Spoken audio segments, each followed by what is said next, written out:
கருகமணி வாங்கி வச்சாச்சு. கண்ணு மை கருகமணி வாங்கி வச்சாச்சு.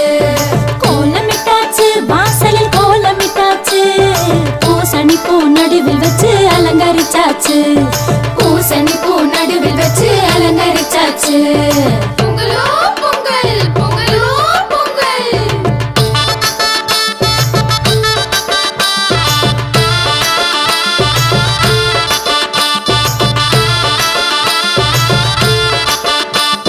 போகி வந்தாச்சு, இப்போ போகி வந்தாச்சு. பழைய குப்பை கூலம் எல்லாம் ஒதுக்கி போட்டாச்சு. பழைய குப்பை கூலம் எல்லாம் ஒதுக்கி போட்டாச்சு. பொங்கலும் வச்சாச்சு,